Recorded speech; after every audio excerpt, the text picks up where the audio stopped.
अब हम बात करेंगे स्ट्रेस मैनेजमेंट टेक्निक के बारे में, जिसके थ्रू हम इस नेगेटिव स्ट्रेस को मैनेज करेंगे। तो इस स्ट्रेस को मैनेज करने का सबसे पहला वे है आइडेंटिफाई योर स्ट्रेस। तो व्हाट आई फील कि हम सभी में स्ट्रेस का लेवल अलग होता है, स्ट्रेस का रीज़न अलग होता है, अलग अलग रीज़न की वजह से हमें स्ट्रेस होता है। तो हमें सबसे पहले खुद को समझना है कि हमें किस वजह से स्ट्रेस है, उसके एक्चुअल कॉज को जानना है। फॉर एग्जाम्पल, अगर आपकी फिनेंशियल कंडीशन ऐसी है कि आप अपने बच्चों के फीस को पे नहीं कर पा रहे हो, आप अपने घर के बिल्स पे नहीं कर पा रहे हो और इसकी वजह से आपके स्पाउस के साथ थोड़ी अनबन हो जा रही है, तो आपकी स्पाउस के साथ अनबन होना, बिल टाइम पे नहीं करना, ये एक्चुअल रीज़न नहीं है।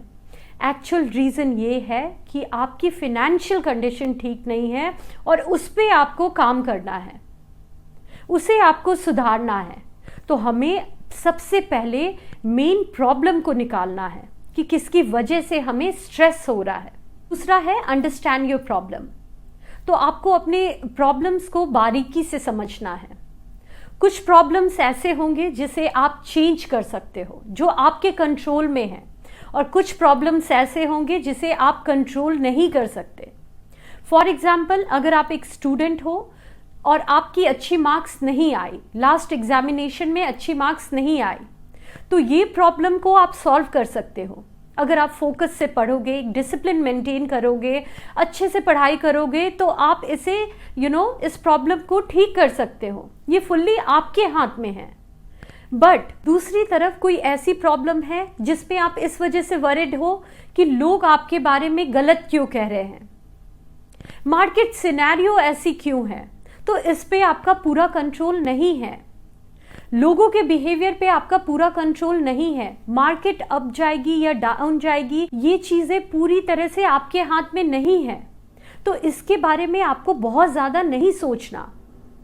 तो हमें ये याद रखना है कि जिन चीजों पे हमारा कंट्रोल है, उस पे हम ज़्यादा फोकस करें, और जिन चीज़ों पे हमारा उतना कंट्रोल नहीं है, उसके बारे में हम ज़्यादा नहीं सोचें और उसे कंट्रोल करने में अपनी एनर्जी और टाइम को वेस्ट ना करें। अगर हम ये माइंडसेट रखते हैं तो बहुत हद तक अपने स्ट्रेस को कम कर पाते हैं।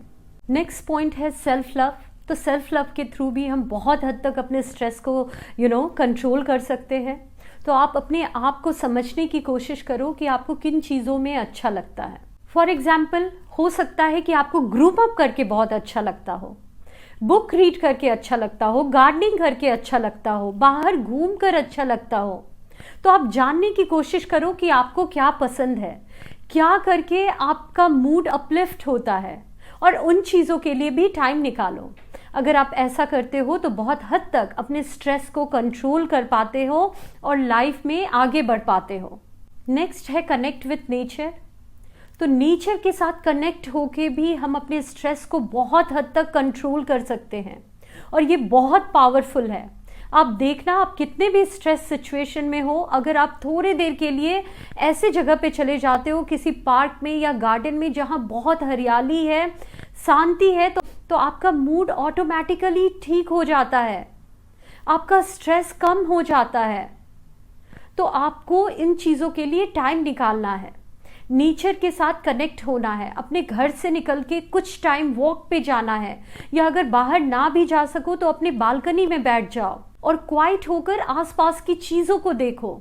इन चीज़ों को देखकर आपको बहुत पीस मिलेगा और इसकी वजह से आपका स्ट्रेस बहुत हद तक कम हो जाएगा। और लास्ट है प्रैक्टिस ग्रैटिट्यूड, और ये सबसे ज़्यादा इम्पॉर्टेंट है।